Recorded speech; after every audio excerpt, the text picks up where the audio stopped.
Good afternoon and welcome to the 93rd of the COVID calls. This is a daily discussion of the COVID-19 pandemic with a diverse collection of disaster experts. My name is Scott Gabriel Knowles. I'm a historian of disasters at Drexel University in Philadelphia. Today I talk about communication and emergency management in the pandemic with Brian Houston and Jim Whittington. You can catch COVID calls live every weekday at 5 p.m. Eastern Time on YouTube. Just go to the COVID Calls YouTube channel to watch. You can also watch COVID Calls on Facebook Live and on Periscope. You can hear COVID Calls anytime recorded as podcasts on Spotify, iTunes, Podbean, or anywhere you get podcasts. You can also keep up with COVID Calls via Twitter using the handle @USofDisaster or @COVIDCalls. Please do help spread the word and send suggestions for future guests and topics. Please feel free to suggest yourself as a future guest.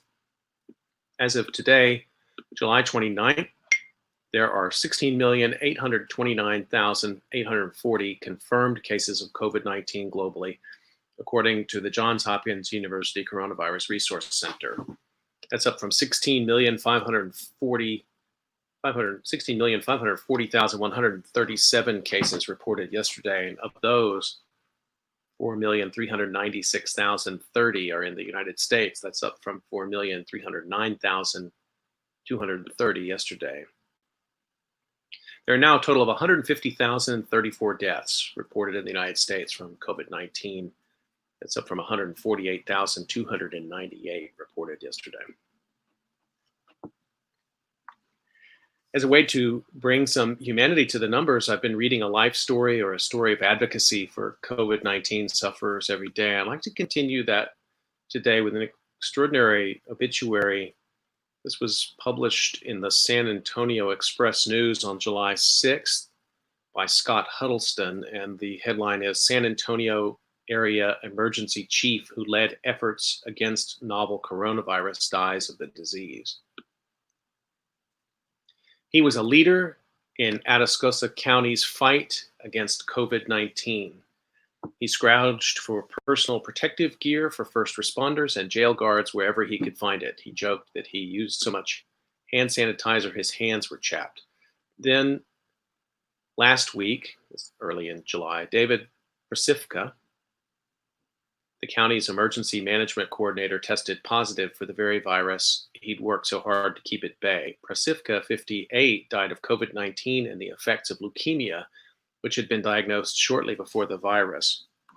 It wasn't immediately known how he contracted the virus.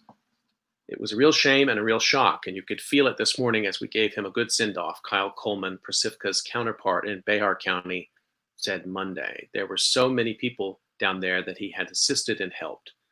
The send-off came as area firefighters and other first responders from Bexar, Atascosa, and surrounding counties lined San Antonio streets and Interstate 37 leading to Atascosa, paying their last respects to Prasifka. He was carried in a white hearse from Methodist Metropolitan Hospital downtown to Hurley Funeral Home in Pleasanton, where funeral arrangements are pending. In June, Prasifka had been in Bexar County's Office of Emergency Management warehouse, gathering personal protective gear for his people in Atascosa. On a Thursday, he was on the phone with Coleman, telling him he had been diagnosed with acute leukemia and was on his way to a San Antonio hospital. On the Friday, Prasifka told another colleague that he had tested positive for COVID-19, and by Saturday, the man described as a caring, reliable professional who always could be counted on in a crisis was gone.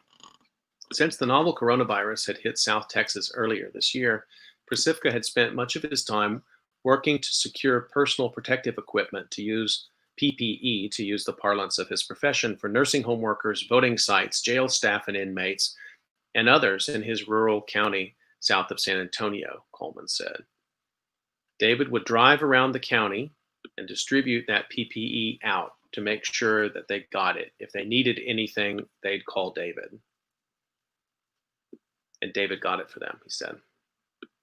After Prasifka visited the Bexar County Office of Emergency Management warehouse, he left with a supply of protective suits for county jail employees, Coleman recalled.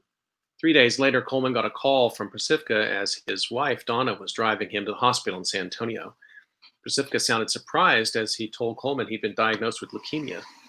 He told me that he had acute leukemia and that his doctor told him he needed to get up there pretty quick, Coleman said. On that Friday, Persivka told another emergency manager that he tested positive for COVID-19. Coleman texted him that day but didn't hear back. He became worried. Persivka went into renal failure and died on that Saturday.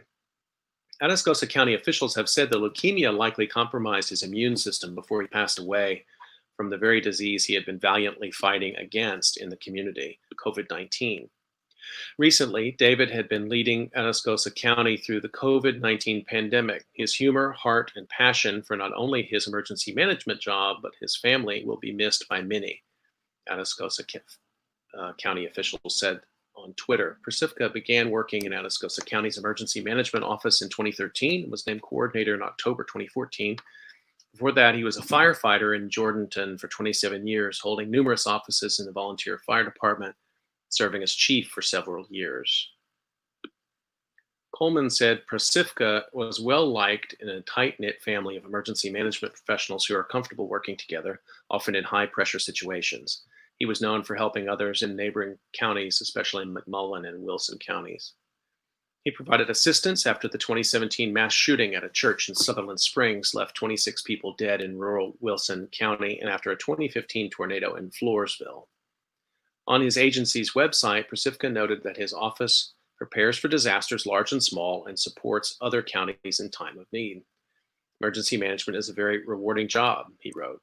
Coleman said he didn't know how Persivka contracted COVID-19, but he said Persivka wore PPE and was the consummate emergency management coordinator. It's one of those things that all you have to do is slip out once to be exposed, Coleman said. Social media sites were filled with remembrances of the emergency management leader. Some talked about his neatly trimmed lawn. Others recalled how he often had breakfast at Jourdanton's Restaurante Chili Bandera, one of his favorite hangouts, since long before the pandemic forced businesses to shut down or scale back. His Facebook page features a giant American flag as its profile photo. Among the many images he'd posted in support of police and first responders was a meme with a lit candle honoring, quote, all our essential people who are keeping things going during COVID-19, unquote. Around that candle are the words, I can't stay home, I'm an emergency manager.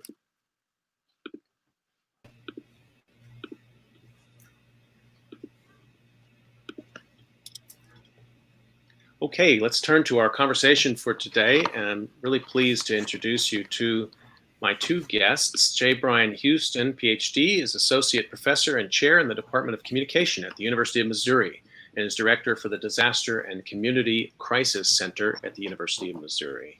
He is core faculty in the University of Missouri Master of Public Health program. His research focuses on communication at all phases of disasters and on the public and mental health effects and political consequences of community crises. Jim Whittington has been a public information officer for over 20 years and is now a consultant with Incident Services. He's responded to over 90 large and complex wildfires. He's been the spokesperson for incidents of national and international interest, including the Cerro Grande, Rodeo Chedesky, Wallow, and Yarnell Hill fires. He also worked with media as part of the Granite Mountain Hotshots Memorial Service team and led the PIO function for the Iron 44 Memorial Service. Whittington is a qualified lead instructor for a number of FEMA and National Wildfire Coordinating Group classes. Whittington started his career in Washington, D.C. office of Congressman George Brown Jr., and he has worked for the National Archives and Records Administration, the Environmental Protection Agency, the United States Forest Service, National Park Service, and the Bureau of Land Management. Brian and Jim, thank you so much for joining me today on COVID Calls. Thank you. So I'd like to start out the way I have been with all of these, getting a sense of where you are and how things are looking there. Jim, I might start with you. What's the COVID-19 situation looking like, and where are you calling from? I'm calling from Medford, Oregon, which is in the far southwest part of Oregon. We're on the I-5 corridor, almost exactly halfway between the Bay Area and Seattle. So when this first started, that gave me some pause. I thought that we would surely get hit by travelers going back and forth. Hasn't turned out that way. Oregon's been doing reasonably well compared to some of the other states. I think we are in that situation now where people have gone through the initial months and are starting to get tired of following the protocols. And so we're seeing a few more parties. a few more relaxation of standards on the personal level. And as a consequence, we're seeing a slight increase in cases as well. So it's something that bears watching. But overall, I've been fairly impressed with how Oregon has handled the outbreak so far. Is there significant division within Oregon in terms of how the governor is perceived, and there's kind of friction between local mayors and the governor that we see in some of the other states, or are things a lot more amicable out there? Well, it's like, everybody thinks of Oregon, they think of Portland, but that's only a small part of the geography of Oregon. The east side, on the east side of the Cascades, quite rural, dominated by ranches, farming, very much a kind of a Great Basin vibe to it in terms of politics, more than a Pacific Coast vibe. And so it's a kind of a battle between the east side and the west side. And of course, the west side has more people, so they end up winning the political battles. But, we do have a Republican congressman from the east side. We do have a fair amount of folks who are on the far right, militia groups, those kinds of things that pop up. In Portland, there's been a lot of folks coming in trying to stir things up from the far right with the protest. So it's kind of a mixed bag. You'll find there are a lot of people who don't appreciate the governor. And then there are other folks that think she's doing a pretty good job, probably just like any other state. There's a pact. There's these multi-state pacts. There's a Great Lakes Pact. There's one here in the East Coast. Is that still in place? I think that may have been the first one in California, Washington, and Oregon. We're trying to coordinate some of their statewide procedures. Is that right? Yeah, I think that still is in place. I'm not sure how much impact it has, but there's still a lot of discussion between those states, and I think Colorado and was added, and then Idaho has been kind of shifting back and forth a little bit, but it definitely helps in terms of coordination, I believe. And I think when you start to look at schools and universities, I think you'll see more alignment because of that. Brian, let me turn to you. Where are you calling in from? And similarly, what's the COVID-19 situation looking like there? Yeah, I'm in Columbia, Missouri. So I'm at the University of Missouri's campus, which is Columbia, Missouri. Columbia, Missouri is a college town, about 100,000 people in the middle of Missouri, right in the middle of the state. So we're halfway between Kansas City and St. Louis. Missouri's on the increase in number of cases overall, continuing to increase every day. Things that are going on here right now, we're getting a lot of there's been no statewide action on masks from our Republican governors. So those decisions are still being kind of fought out at the local level. And so we do have a mask ordinance here in the city of Columbia. It's more of for Missouri, it's more of a liberal college town. So we were one of sort of the early first adopters, but some of the other communities across the state are having their city council meetings regarding mask mandates, and that seems to be getting a lot of attention. I do think we're seeing at this point even more conservative, smaller towns in the state ending up with mask mandates. Branson, Missouri, I don't know if you've ever heard of Branson before, but it's kind of Opryland of Missouri, right? So quite conservative area. They voted for a mask mandate yesterday. So you're kind of seeing the tide swing at the local level in terms of masks. And then kind of the other big thing that's on our radar right now, particularly here in Columbia, is getting back to school this fall. So University of Missouri is still planning on having some in-person classes starting August, late August, 22nd, I think is about our start date. And so, it's going to be sort of a hybrid model with some online learning, but a lot of in-person classes. So we're preparing for what that's going to look like, what the plan is going to be on campus. And a lot of schools, a lot of elementary and secondary schools across the state are also, still planning on having in-person classes this fall. And so that's one of the issues that's really top of mind, obviously being in the education environment, but for lots of families and parents and teachers and all those sorts of things. And so, as state cases are increasing, we're now thinking about going back to school, and that's a stressful situation to be in. Yeah, that's not the direction that you want the curve to be going when you're talking about back to school, school supply shopping and things like that. How many students at University of Missouri? 30,000 total, approximately. So, and students want to, it's interesting, like one thing that this pandemic so far has taught, has shown us is how much we appreciated being able to be on campus, be in the classroom, be interacting with others, right? And so students want that, parents want that, everybody wants it, right? And so, but that doesn't make it safe for maybe the best, solution necessarily. But this is where we're at, is in that the state government and administration wants some in-person instruction to happen. And so that's what we're planning on moving into the fall as of now. Do you have a situation there in Missouri, like Georgia, where the governor is exerting sort of preemption powers against localities in municipal governments? You described, sort of at the local level, pushing, let's say, for masking. In Georgia, the governor, Brian Kemp, has been really aggressive about saying, no, you can't do that. Is something like that in Missouri too? Yeah, fortunately, we're not in that situation. Our governor is definitely not going to push a statewide mask mandate or any real strong, recommendations at the local level that those get adopted. So he's letting things happen locally.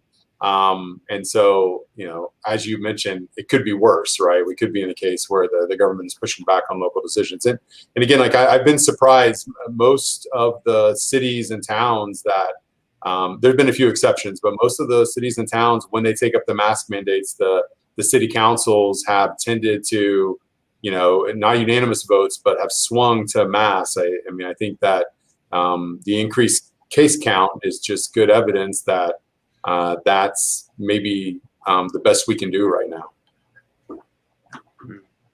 Well, I'm excited to have both of you here and to talk about communication and disaster. And I read your bios at the top, but I wonder if we could find out a little bit more about how you got into the kinds of work that you've been doing, what kinds of questions you still find interesting as you do your work. Jim, can I start with you? You've worked with more federal agencies than I think anybody I've ever met, perhaps. So you've been communicating about risk and hazard with a lot of different audiences over the years. What got you into it and what kept you in it? Well, it's a long and tortuous path, my career is. And I actually went to grad school in U.S. history and then got a job at the National Archives. And after a few years of playing around with that, I realized that I wanted to do something more current, to be involved in things, not just read about things that happened. And so then I started to look around, and I ended up working for the Environmental Protection Agency in Atlanta. And then we had a kid, and we're like, we don't want to raise a kid in the middle of Atlanta because, the commute was terrible, pollution was terrible.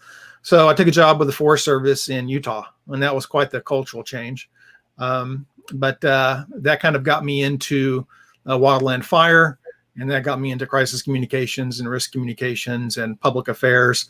And it kind of snowballed from there. And I was able to take the skills I had through my history education and kind of apply them to my new calling and figure out some good things and some bad things and make a little bit of a difference on incidents and help communities when they were in crisis.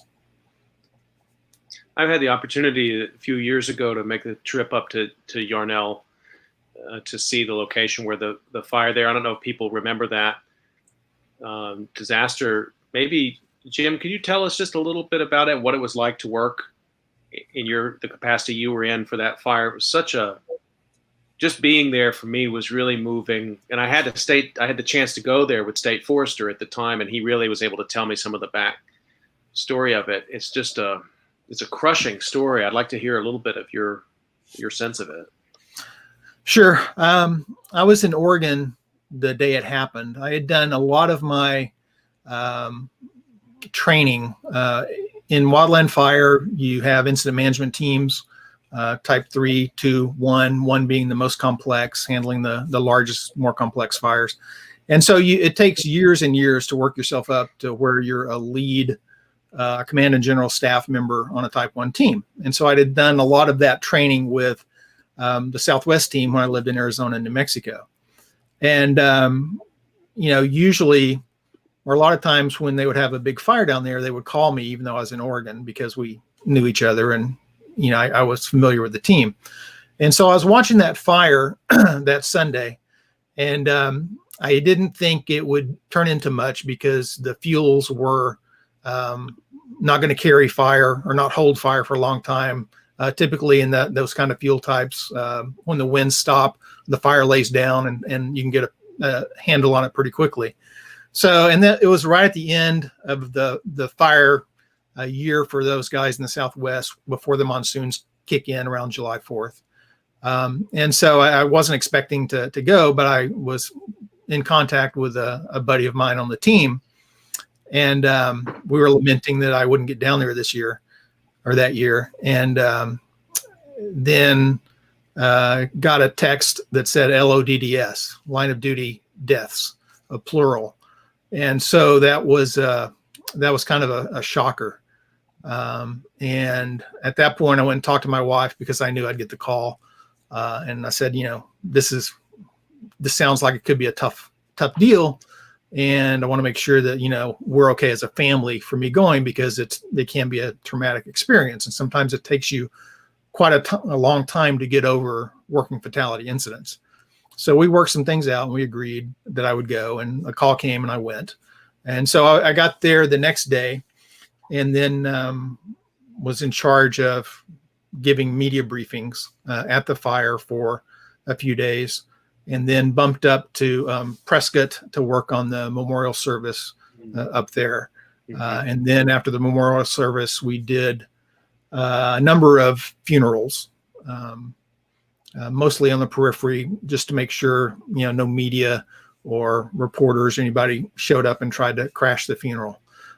So that was a tough time. I think we had a lot of folks from FDNY there. And they, Fire Department of New York, they provided a huge resource for us and helped us out a great deal. And I got to thinking that it's working on that fire was probably in some ways to wildland fire like 9/11 was to structure a fire. Everybody wanted to go, everybody wanted to be there, everybody wanted to help, but you were there. And so the stress is a little bit greater because you're representing everybody who wants to be there and wants to help. And so there was that aspect of it that I found kind of interesting. And then the interactions with all the structural guys, the structural representatives from, everybody sent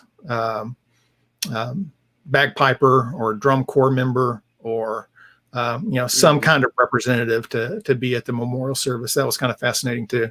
So it was a unique experience. I hope we never have to go through that again. But if we did, we definitely learned some lessons about how to do that. And I guess I'm remiss in not reminding your listeners that that fire, 19 members of the Granite Mountain Hotshots died together. And that was a big shock to our system, our community, and still is. Thank you for sharing that, and that's important perspective, I think, as we have our conversation today and talk about sort of the grim realities that are being reported every day in communities around the world and across America. Brian, I wanted to kind of ask you the same question. You seem to wear multiple hats there at Missouri, both in public health and in communication, and then with the communications center. what got you into this work? What were the questions that really pulled you in and have kept you there? Yeah, I didn't intend to necessarily be in this line of work. My academic training was in my professional background, and academic training was in communication, which I liked because it applies to lots of different contexts and issues and situations. So you didn't have to sort of stick to one thing. But I grew up in Oklahoma, which is a pretty disastrous place, and so in terms of tornadoes, in terms of wind and thunderstorms. And then I was living there at the time of the Oklahoma City bombing in the early 1990s. And so that was, kind of the first major terrorist attack in the United States. And so, so I was living in this environment of disasters, and then thinking about communication and persuasion. And as I was finishing up my PhD, I ended up going to work with a research shop at the University of Oklahoma that was led by Dr. Betty Pfefferbaum, who was doing a lot of disaster mental health research. I started doing that research coming out of the Oklahoma City bombing. And then when I started working with her, this was post 9/11 and just before Hurricane Katrina. And so lots of opportunities. It was an area where disasters were being studied, and communication issues were always essential. And I think what has drawn me and kind of sustained me to this work is less about understanding the disaster and the crisis per se. I'm less sort of chasing those events and sort of consumed by those events, and more interested in the way these situations, these crises, really illuminate the reality of our social structures, our neighborhoods, us as humans, right? So it just becomes these moments where things are laid bare, and it really allows us to kind of re-examine who we are as humans and societies in ways that aren't possible at other times. And always, I think, offers that promise that this is going to be that moment where some real change happens, right? And I think I've been thinking a lot about that in terms of COVID. Like, these crises are always these moments where it's possible that maybe we'll learn the lessons and make these changes, and we'll come out on the other side different and better and more connected and more whatever it is that we're sort of thinking about. And so that moments and those moments are what continues to pull me back in, raises interesting questions, and I think makes the work, really engaging and sustaining, despite, some of the things that Jim was talking about in terms of, the reality of what is actually going on. There's always that possibility that we'll learn something and implement it moving forward that will really make a difference.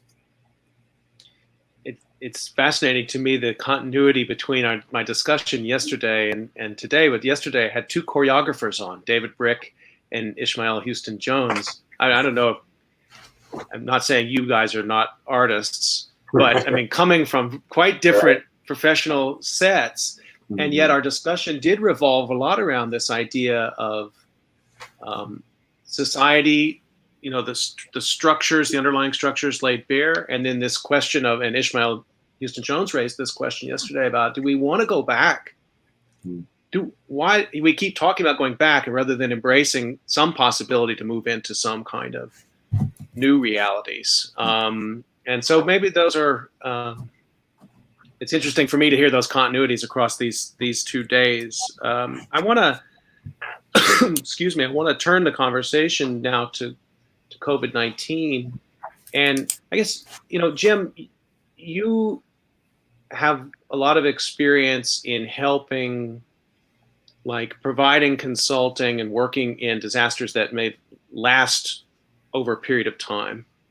And I know you have served as a coach, consultant for emergency operations centers as they do their planning and thinking about a longer response to wildfire, for example. That provides an interesting bridge over into thinking about how emergency operations centers have been prepared for pandemic, right? I mean, it seems like there's some corollary there. This has been such a weird, there was a moment when every emergency operations center across America was activated, or lots of them were activated simultaneously. Can you talk to us a little bit about what's going on inside those EOCs? how they might be coping with the stress of the long term? Take us into that world a little bit. Sure. If you think about the pre-COVID world, many of the crises, emergencies that folks came across were short term.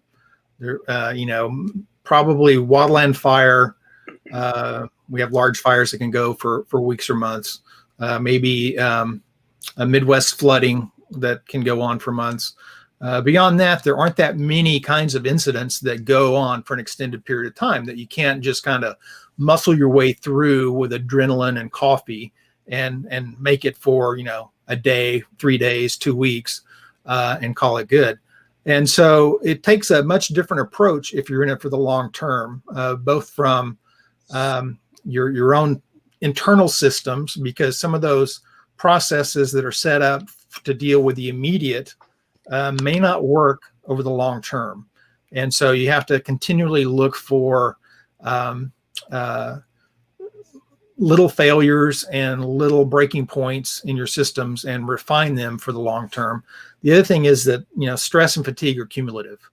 And if you don't take care of yourself, if you don't manage your stress for the long term, then you're going to crater at some point. And I think that's one thing that a lot of folks have been hitting that wall with COVID. They've been going for so long and doing so much and trying to approach it like it was a daily, a 24-hour or 48-hour issue, but it's long term. And so you have to make changes to your processes. You have to make changes to how you converse, how you make decisions, how you come together as a team. And you have to make changes to how you take care of yourself. And you have to say, hey, you have to have the ability to know yourself enough to say, hey, I need some time off. I need a break here.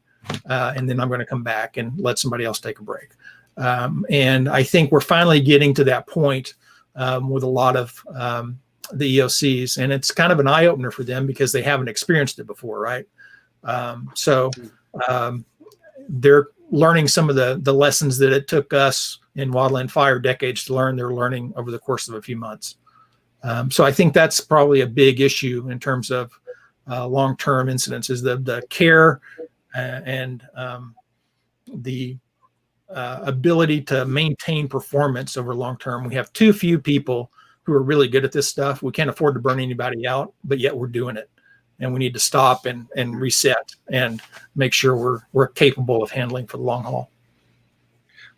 Can I ask you, just to stay with this a little bit, the special challenge for public information officers or people in the public sector who have the responsibility to communicate with the media over, as you said, 48 hours, 2 weeks, maybe that's one thing, but we're 5 months in now. So we're talking CDC, we're talking HHS, multiple different federal, state, and local agencies engaged. What are the special problems inside the information, the media shop, and how they're building relationships, how they're maintaining their stamina, how when the message changes, what kind of stresses does that add? I'm curious to know. Well, the big thing with COVID is it's not a discrete incident. It's society-wide. It affects all aspects of society. And that just increases your complexity levels tremendously. And, I think the other issue is, two issues. One is we have a huge amount of information. CDC, state public health, local public health, everybody's providing guidelines. Everybody's trying to get their information and their message out there. And so kind of sifting through a lot of those things and putting it all together and delivering it to people in a way that they not only understand, but they can grasp and take action on is a huge challenge given the volume of information. And then of course there's the information that is counter to best practices. And we see that coming from any number of places in our society, including elected officials. And so countering some of the soapboxes that those folks have while, maintaining your place as public sector employee or communicator while your bosses and people who give you money and all those kinds of things are saying something different, is a really tough position to put people in. And that is another stress that is probably not necessarily unique, but has certainly come out and become much more prominent with COVID than any other incident that I can think of. Brian, I know this is part of what you're tracking in your research, the ecology of communication that we find ourselves in around COVID-19, and this term you've used, the infodemic, as Jim was just referring to, all of these different messages out there. Can you walk us through a little bit the problems? I mean, isn't more information good? That's sort of the assumption our society's kind of built on in some ways, but I'm hearing maybe that's not the case here. Yeah, I mean, that really has always been the assumption of sort of like normative communication theory, that more information is best, right? And maybe if it's more perfect information, then that theory holds true, but that's not the reality that we're in, right? And so this infodemic idea is very much kind of has two important parts to it, I think. One is that there's just a ton of information out there, right? And so it's difficult to navigate that information for all of us. There's so many different sources. Jim sort of mentioned different agencies, but so many different sources, so many different perspectives, so many different opinions, that there's just a glut of information that's difficult to navigate. And then along with that, we're in a situation where a lot of that information is very poor, bad, wrong. Some of it is accidentally wrong. Some of it is not ideal, but some of it is misinformation and disinformation, which is purposely wrong. Rumors, conspiracy theories, trying to make a buck on a miracle cure or whatever. And this isn't necessarily new. Humans have always kind of existed in this difficult information environment when we're trying to make sense of very challenging issues and threats. But our communication ecology of social media has just put those normal things on steroids and blown it up, and we're very much in a really difficult communication environment, communication situation. And as Jim kind of hinted at, I don't know that I've ever observed a situation where at the top of the information food chain, those sources are feeding that disinformation, misinformation, lack of clarity, confusion. I mean, there are plenty of times when I have had maybe disagreements with what the official message is, but it's usually been clear or at least somehow coordinated and consistent. And here we have the exact opposite of that. So throughout this whole communication information system, it's just, how do you find your way if you're a normal, regular individual citizen, which we all basically are? It's really a unbelievably challenging and difficult situation. Well, let me stay with this for a second, Brian, because it's a question we talked about a lot on COVID calls. Is this Donald Trump? I mean, are we talking about a unique situation here where the communication coming from, as you said, the top of the information food chain is erratic because of the president of the United States? Or is this exposing, as you said, is this laying bare some other sorts of problems, new problems, which maybe have to do with social media, maybe they have to do with pre-existing ideological fracture points in America?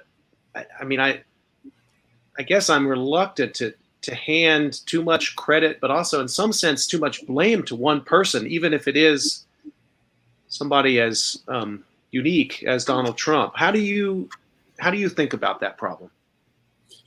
Yeah, I think yes to everything you just said, basically. So, I mean, I do think that... I wish people said that more often. All right, go ahead. Yeah. Yeah. I mean, you presented it as if they were sort of mutually exclusive, but yes, they're all true, right? Okay. So, I mean, maybe I'll just say kind of three things. One is that I think a lot of this is normal human communication, right? Trying to make sense of an uncertain situation that's evolving in front of us. And so we look for explanations, and part of those explanations are some, and we want miracle cures. And so there's kind of some rumor and some misinformation as part of that messy process of making sense of a situation that we can't explain yet. And that's always happened and will probably always happen amongst humans as we try to understand our world, right? So those are kind of normal things that are always going to happen. And then, yes, social media amplifies that, makes it so much faster than it used to be, makes the scale so much wider, right? So a rumor that used to maybe exist in my town or my neighborhood now goes global instantaneously. And so the scale and the speed at which these things are happening are exponentially larger and quicker and faster than they used to be. And then, yes, when, who would have ever imagined we'd be in a situation where the miracle cures, the snake charmer's oil would be being pitched at the very top of the U.S. federal government. I mean, never, right? I mean, and so, and that confusion and, don't wear a mask type stuff would be coming from the top. I mean, that's just, it feeds into the system and amplifies all these other things that are going on, and just makes the entire ecosystem rife with bad information, wondering. And then maybe the last thing I'll say too is that we're watching this science progress in real time. We're watching preprints of academic articles come out.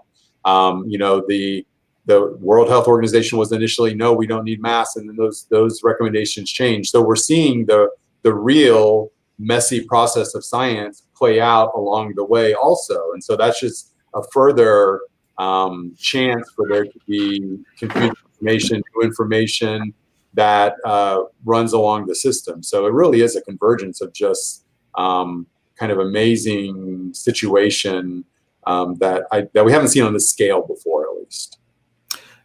Can I add a little bit to that, Scott? Please do. Yeah, I wanted you to.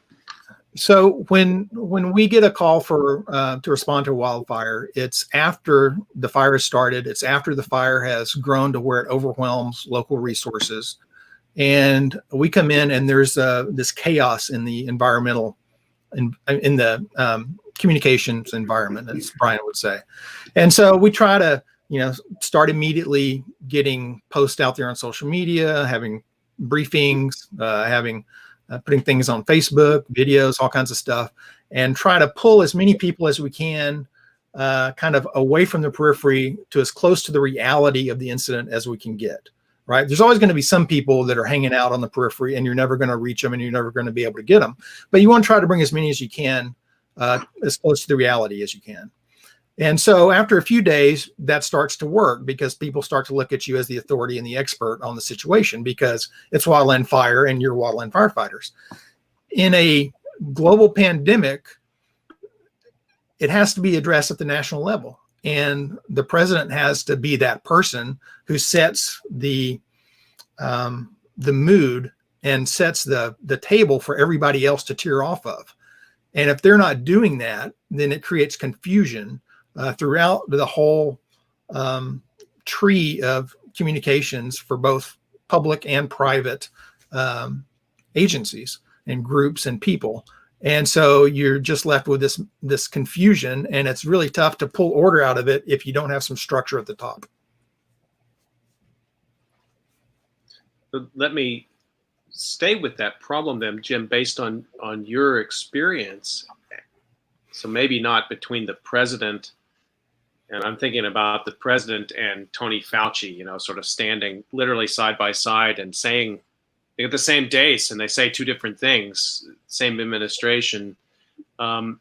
Maybe not at that level, but have you seen anything like that before, where a governor and a fire marshal, where you had two, important experts get crossways with each other, and you have to try to sort out in real time what the message is? Have you seen that in practice before?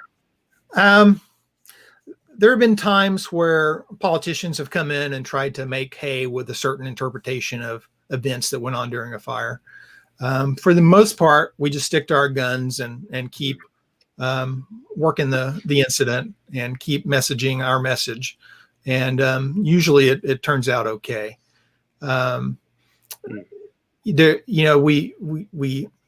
particularly during election years, politicians like to visit fires. So we have, all kinds of politicians, all kinds of people running for offices, wanting to be seen as if they're, doing something, managing the incident, helping things, and I think one of the big things we need to watch out for this year is that political influence on incidents in the sense of resource allocation. I think we've already seen it with COVID, where political concerns play into who gets what supplies and what expertise. And we don't want that to happen in Wildland Fire, because we've spent decades building up a process where we've tried to take the politics out of it as much as possible and look at only values at risk and resources available and all those kinds of things. And so once we start to see that, I think, or if we start to see that, I think that will be a big sign that we're in the Wildland Fire community in a similar place to where CDC was at the beginning of this. Yeah, let me stay with that for just go ahead, Ron. Yeah, go ahead. Yeah. Just kind of following up on kind of what Jim was saying there, but then earlier as well. I mean, one of the other really novel aspects of this event is the time, right? I mean, most disasters, we always like pre-event communication, event, communication during the event, communication post-event, right? And think about these different phases. And usually that event communication, like when the disaster is occurring, is the shortest phase, because the event happens and then, in recovery and response, and, you usually quickly, as Jim was sort of mentioning in terms of the scale of these things, are moving into the recovery phase. And so here to be, months into this, still in the middle, we don't even know where we're really at in this event. We don't even, that's another kind of confusing part, but the time here is so much longer to be dealing with this phase of the communication that just further complicates things, because we still can't really say like what happened. We still can't even have that debate about what happened, because these things are still happening and are to happen. And so that really makes it so much more complex than they are in kind of the normal disasters that we might be thinking about. I just want to stay with this as a communication problem in that regard, and back to this kind of infodemic problem. Brian, in your work that you're doing, and this is part of what you're the lead of one of these Converge NSF, National Science Foundation Converge teams that is happening at the Hazard Center in Boulder that Lori Peak is organizing, and Lori's been on the program. Are you able to say anything at this time in the midst of this slow disaster, where emphasis can be placed to try to declutter it a bit? We don't have unlimited resources. So if you're a governor's office, let's say in Oregon or in Missouri, and you need to get a consistent message out despite all of the noise that's out there, can the research point us in the right direction of where you need to double down to try to get a clear and consistent message across? Or is that a 20th century idea and I'm just still carrying around 20th century ideas about how communication works?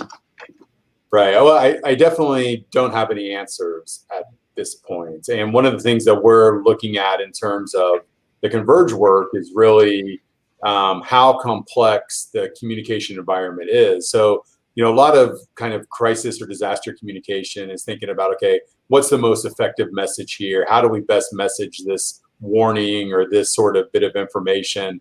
And so those are really thinking about discrete messages that we need to know about, but it's kind of assuming kind of a normal functioning, discrete, as Jim mentioned, kind of contained system to message in. And so given the scale of this, we're kind of in a different environment. And so what we're looking at is the different layers, levels, systems of communication, and trying to understand how they fit together, from social media to public agencies to friends and family that are in our interpersonal connections to local organizations, and these sorts of things, and kind of understanding the broad ecosystem, which is a big lift. And so I think the research that we're doing is going to take some time.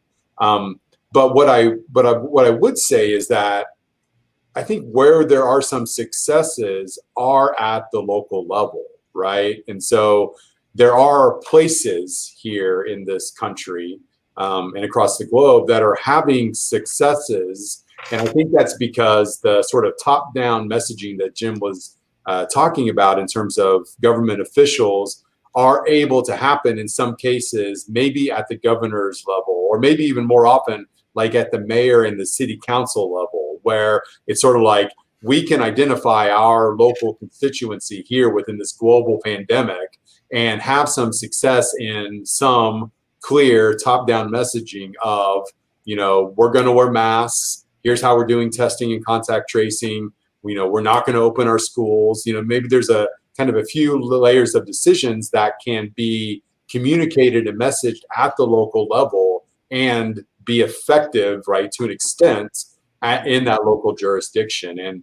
And maybe, you know, in some ways that's really the promise of democracy, is local decision making that works and is effective. We've always been such kind of a top-down federal machine in terms of disaster response, and we need that here. I'm not arguing against it, but maybe what I'm saying is we are potentially seeing some successes at the local level, kind of implementing a more traditional model on a small scale.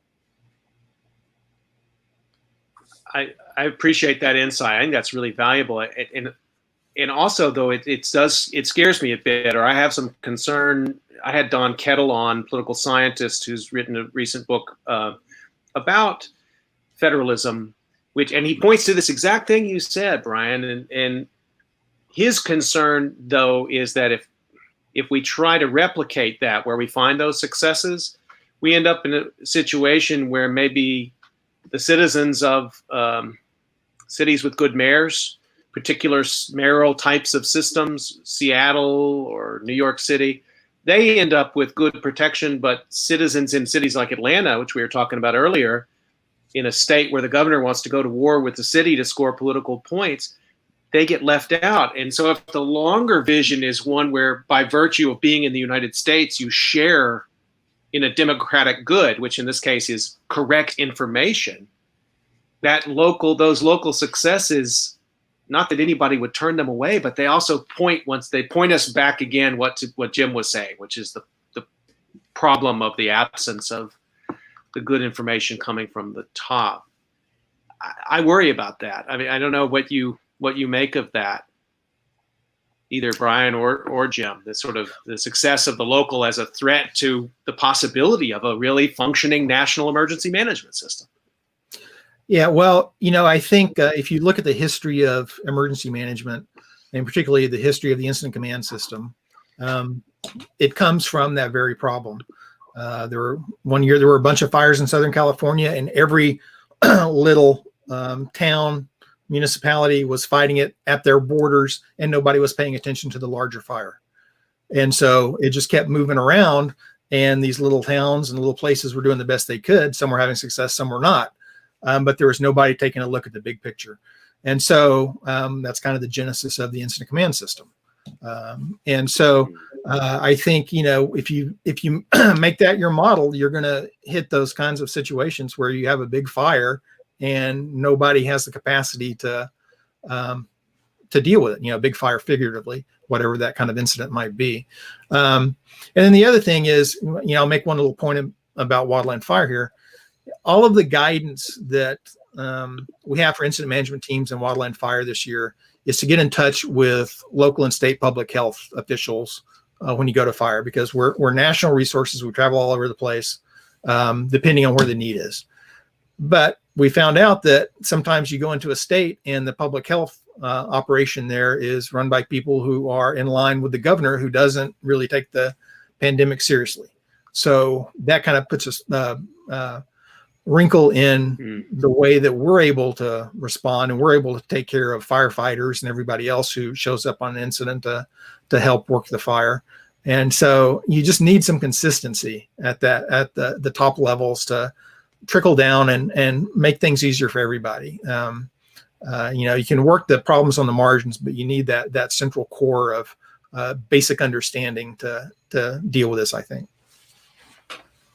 Yeah, and I would remind people you're. I just want to remind people you're listening to COVID Calls. Go ahead, Brian. Yeah, and I would just kind of getting back to your sort of original question there, Scott. I mean, I would not disagree that, totally ineffectual federal leadership during a public health crisis is an existential threat to, that nation, right? I mean, so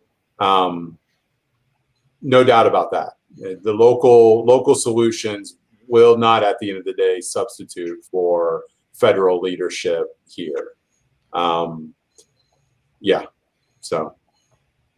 We have constrained our conversation so far completely to United States examples, but I wonder if either of you would like to broaden the border conceptually here a little bit and bring us into maybe lessons you're learning or attention you're paying to what's happening in our hemispheric partners in Canada or in Mexico or other parts of the world where communications seem to be running a little bit more smoothly in the middle of this pandemic. Either of you interested in that dimension? Well, I can talk a little bit about kind of the wildfire perspective. We've never had a big wildfire year in the middle of a global pandemic since 1918, and we don't have a lot of lessons from those guys who were back then. So the other problem is we have climate change, which is bringing fire to a tremendous number of countries that don't have a lot of experience with it. And the systems we've developed to work wildfires and even hurricanes and other kinds of disasters aren't set up to work very efficiently in the middle of a pandemic.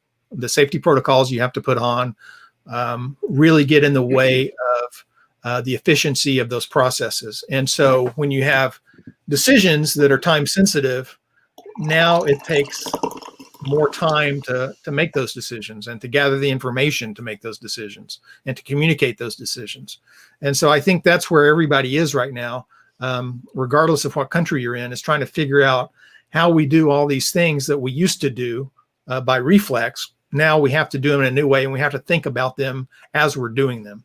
And so now thinking about it before you make a decision is much more important than making the decision, because you can always go back and kind of help a quick decision, but it's tougher to go back and fix a bad decision.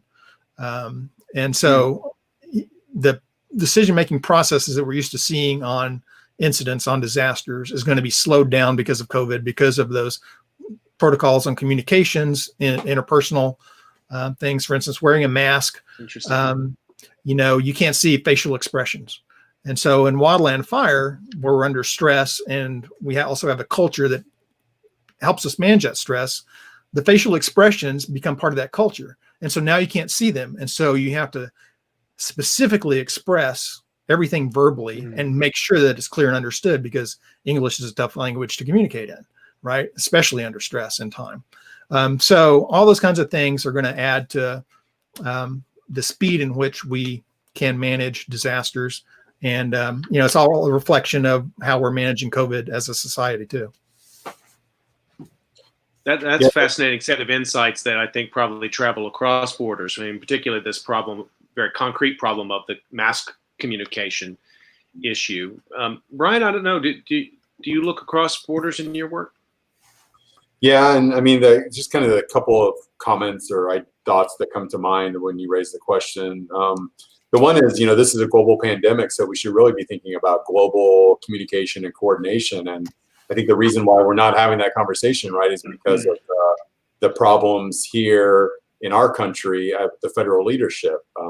We should really be thinking about the U.S.'s role in this global effort. And we can't get to that level because, we're so we have so many problems at the federal level here, right? So we're not even having the right conversation because we're getting in our own way. So that's one thing that definitely comes to mind when you raise the question.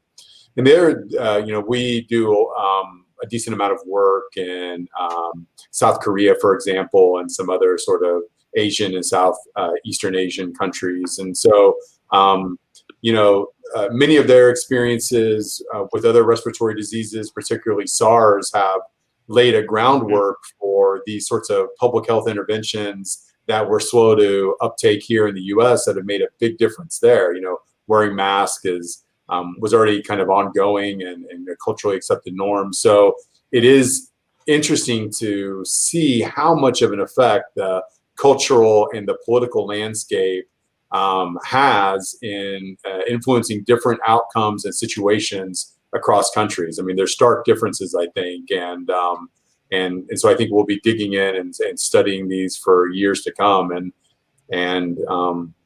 So there's a lot of, one of the best situations to explore, cross-national differences in emergency and disaster communication than we've been presented with before. Seems like such a tension in what you both do, trying to make sense right now. What we're living through is how much of this we can generalize.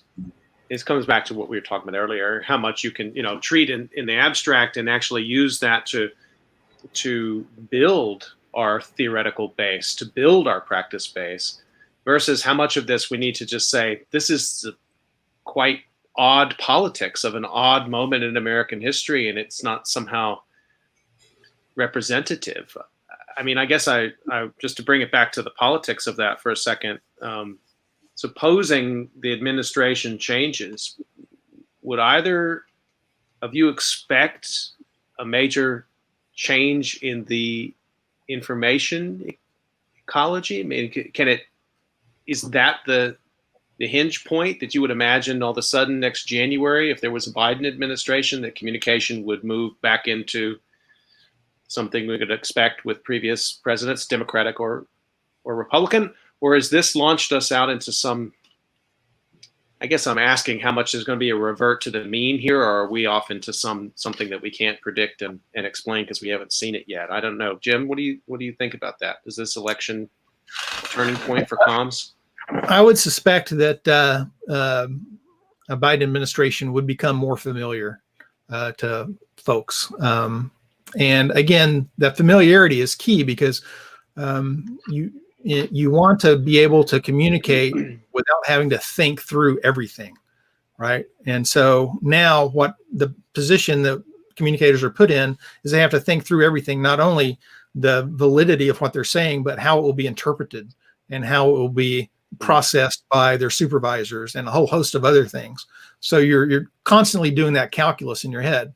So, and that gets in the way of delivering a good message because you're focused on that instead of the information you have to deliver. And so just bringing some stability to that hierarchy and the leadership positions will free up communicators, I think, to be more effective. On the other hand, I think this is a good lesson for us because I only see the complexities in society and communications increasing, particularly in my part of the world. Climate change is just going to get worse and put more stress on us and more stress on society and more stress on communities. And so how do we work through that? How do we redesign systems that were put together in the mid 20th century to reflect where we're at right now and where we need to be in 2050 or 2100? How do we provide the flexibility to make that happen?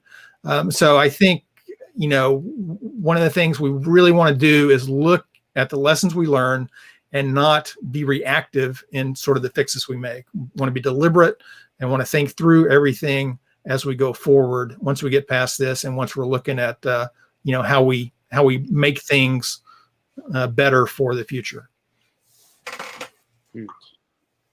Yeah, when you think about sort of the CDC sort of basic lessons on crisis and emergency risk messaging, it's the guidance is quite simple, and I always thought it was maybe I scoffed at it a bit because it was so simple. It was always like, be credible, be consistent, be simple, be first, right? And it's always like, but if we could just get back to that sort of messaging at the federal level, I mean, it would make such a massive difference. And I please forgive me, folks, if I've ever sort of didn't give the CDC their due in sort of those best practices, because I do think the Biden administration could get us back to some of that. And if we just had some of that, I think it could sort of stabilize the ship a bit and let us, the rest of us, get to work in a way that can make some progress, as opposed to just treading water or whatever it is we're doing right now.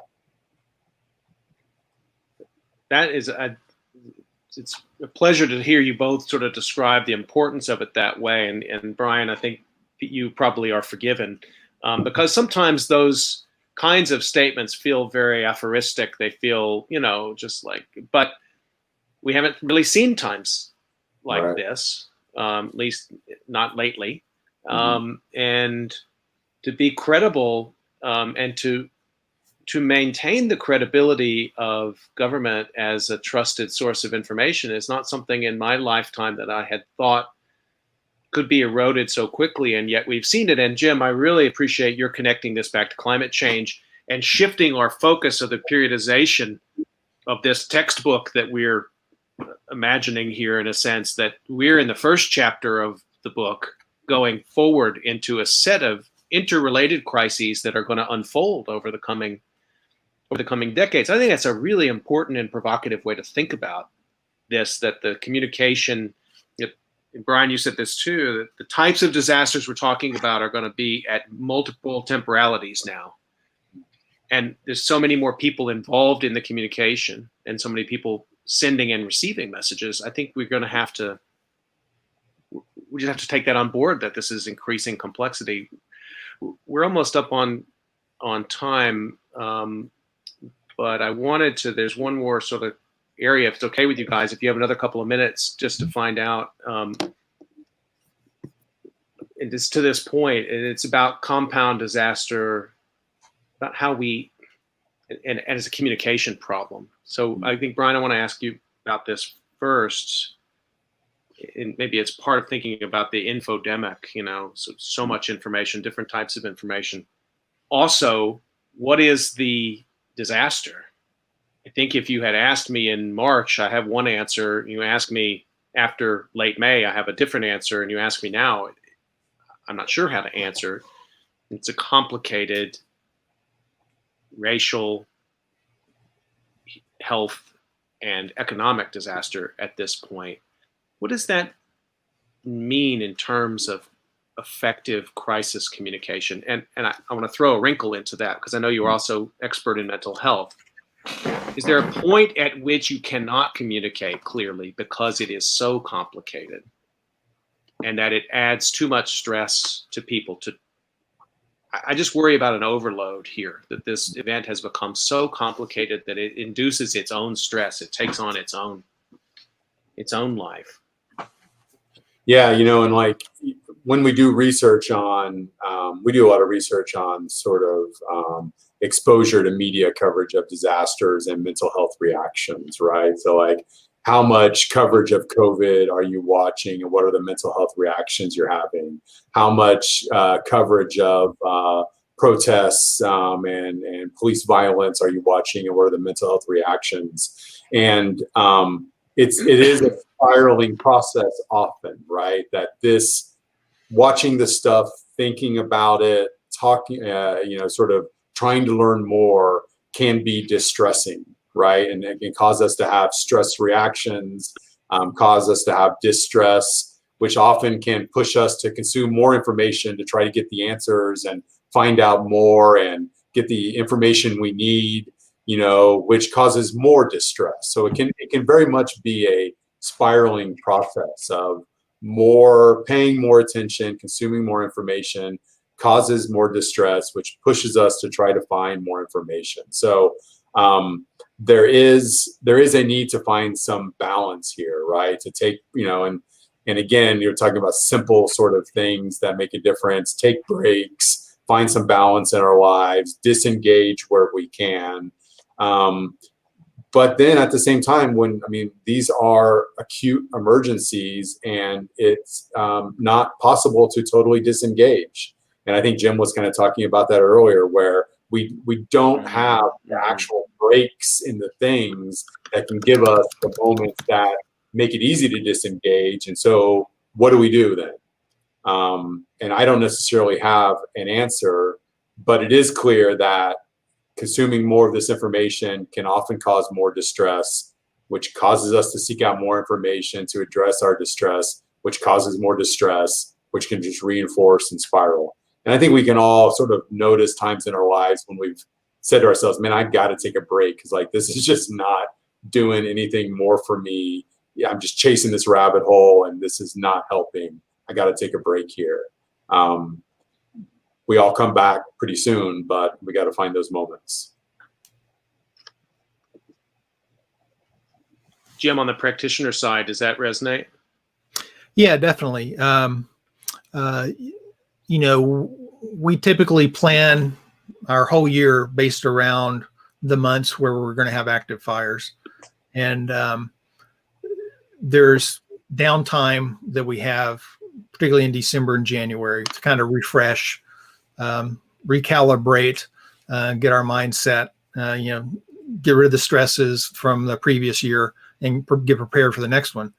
The situation we're in now is that there's no time, there's no relaxation, there's no ability to power down, because even if we were in December when there are not very many fires going on around the country, you're still having to stay engaged on the COVID front and think about what that means for the 2021 season and what that means, for the training that you're supposed to do and all these other kinds of things.